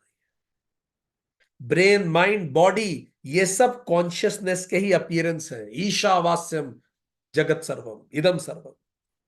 सब कुछ जो आपको दिख रहा है वो कॉन्शियसनेस में ही अपीयर होता है, कॉन्शियसनेस में ही रहता है और कॉन्शियसनेस ही है। जब डीप स्लीप में आप सो जाते हैं, ब्रेन बिल्कुल सो जाता है, तब भी कोई जगह रहता है, वही कॉन्शियसनेस है। जब आदमी मर जाता है, उसका ब्रेन तो जला दिया जाता है, पर पिछले जन्म की यादें कैसे रह जाती हैं व्यक्तियों में? कुछ तो है जो तारतम्य बनाया हुआ है, वही कॉन्शियसनेस है। कोई व्यक्ति ब्रेन डेड हो जाता है, उसके बाद भगवान, कई बार ऐसा होता है कुछ सेकंड बाद फिर से जीवित हो जाता है, तो अपने अनुभव बताता है ब्रेन डेड होने के बाद उसको बियॉन्ड लाइफ एक्सपीरियंसेस क्या हुए थे। ये सब कॉन्शियसनेस ही तो है, जो ब्रेन के परे है। इसको कहते हैं हार्ड प्रॉब्लम ऑफ कॉन्शियसनेस। तो चार तरह की ये कॉन्शियसनेस की विचारधारा उभरी। ये चार विचारधारा क्या है कॉन्शियसनेस की, थोड़ा सा एक चित्र के माध्यम से हम समझने का प्रयास करते हैं। तो ये कौन सी चार चीजें हैं जो ब्रेन के की चार बातों के बारे में बता रही है? ये देखिए आपकी स्क्रीन पे आपके सामने है। तो कुछ विचारधारा तो ये है, जैसा आप देख सकते हैं। एक विचारधारा ये है कि सांख्य ये कहता है कॉन्शियसनेस और मैटर दोनों होते हैं। मतलब देखिए, कॉन्शियसनेस का मतलब हो गया आत्मा, चेतना या पुरुष, और यह मैटर का मतलब माइंड, ब्रेन सब है। तो एक विचारधारा तो ये कहती है भाई दोनों होते हैं, इसलिए इसको द्वैत कहते हैं। कॉन्शियसनेस भी है, मैटर भी है, द्वैत है। प्रकृति भी है, पुरुष भी है। चार्वाक ये कहता है मैटर तो है, कॉन्शियसनेस नहीं है। जो दिखता है बस वो है, जो नहीं दिखता वो होता ही नहीं है। अब आत्मा किसने देखी साहब? कहां बात कर रहे हैं आप आत्मा की? ये जीवन है, ऐश करना, ये चार्वाक विचार। वेदांत ये कहता है केवल कॉन्शियसनेस ही फंडामेंटल रियलिटी है, मैटर तो उससे बनता है, पुरुष ही प्रकृति बनता है, ये वेदांत कहता है। सांख्य कहता नहीं, मैटर और कॉन्शियसनेस दोनों रहती है हमेशा, इसी को द्वैत कहते हैं। भगवान और इंसान हमेशा है। शून्यवाद क्या कहता है? ना तो कुछ कॉन्शियसनेस होता है, ना कुछ मैटर, ये कुछ भी नहीं है, ये हवा है। जैसे एक रथ के टुकड़ों को आप जोड़ दीजिए तो आप उसे रथ कहेंगे, टुकड़े खोल दो तो रथ है ही नहीं ना। चक्का है, घोड़ा है, सब अलग अलग कर दो तो रथ कहां बचा? रथ तो केवल जोड़ है, वास्तव में कुछ है ही नहीं, शून्यवाद। तो वो ये पूछ रहा है इसमें से सही क्या है, ये उसका प्रश्न है, उस विद्यार्थी का प्रश्न ये है। तो हमने मोटे रूप से ये जाना आज के इस सेशन में कि हमने सबसे पहले ये जाना कि केन उपनिषद सामवेद का एक हिस्सा है, उसमें उसके 9वें अध्याय में है। फिर हमने दोनों शांति पाठ इसके पढ़े और हमने जाना शांति पाठ का अर्थ होता है अपने आप को उस मनोदशा में लेके जाना जिस मनोदशा से हम ज्ञान प्राप्ति के लिए उत्सुक होते हैं। उसके बाद फिर हमने जाना कि गुरु शिष्य, जिस गुरु और शिष्य की बात यहां की जा रही है, ये ऑर्डिनरी गुरु या ऑर्डिनरी शिष्य नहीं है। हमने ये जाना कि ये जो शिष्य है, ये गुरु जो है, ये श्रोत्रिय और ब्रह्मनिष्ठ है, और जो शिष्य है वो साधन चतुष्टय संपन्न है। फिर हमने ये भी जाना कि ये जो उपनिषद है, इस उपनिषद के 34 मंत्र हैं जो 4 खंड में डिवाइडेड हैं। पहला आप खंड में 8 मंत्र, दूसरे में 5, तीसरे में 12 और चौथे में 9 मंत्र हैं। फिर जब हमने गुरु शिष्य को जाना, इसका स्ट्रक्चर जाना, फिर हमने जाना कि इसकी मेथोडोलॉजी क्या है। तो मेथोडोलॉजी हमने नाम जाना कि ये अरुंधति न्याय दर्शन की मेथोडोलॉजी से है। वो ज्ञात से अज्ञात की तरफ लेके हमें जाता है, और जब तक हम स्वयं अनुभव न कर दें, उपनिषद प्रयास जारी रखते हैं। डायरेक्ट एक्सपीरियंस होना चाहिए, और लेसन फॉर लाइफ हमने जाना कि किसी को कुछ समझाना है तो वहां से शुरू करें जहां से वो जानता है और वहां लेके जाएं जो नहीं जानता। और लेसन ऑफ लाइफ हमने ये भी जाना, किसी पे थोपिए मत अपने अनुभव, वो अपनी समझ से धीरे धीरे उस बात को समझेगा। फिर इसके बाद हम उस प्रश्न पे पहुंचे, जो प्रश्न मंत्र एक में 4 प्रश्न पूछे गए। और मंत्र एक का प्रश्न ये नहीं है हाउ दिस थिंग वर्क्स, ये वो है बाय whom इट वर्क्स, ये कैसे कार्य करता है। और शायद आज आर्टिफिशियल इंटेलिजेंस के जमाने में ये हार्ड प्रॉब्लम ऑफ कॉन्शियसनेस एक महत्वपूर्ण विषय होगा, जिसका विज्ञान को भी उत्तर देना है कि अगर केवल यही सब कुछ है तो हम और रोबोट में अंतर क्या बचा। रोबोट और हम में अंतर केवल वो एक कॉन्शियसनेस है, या जिसका उत्तर अब गुरु देने का प्रयास करेंगे। वो क्या है जो हमें एक रोबोट से अलग करता है।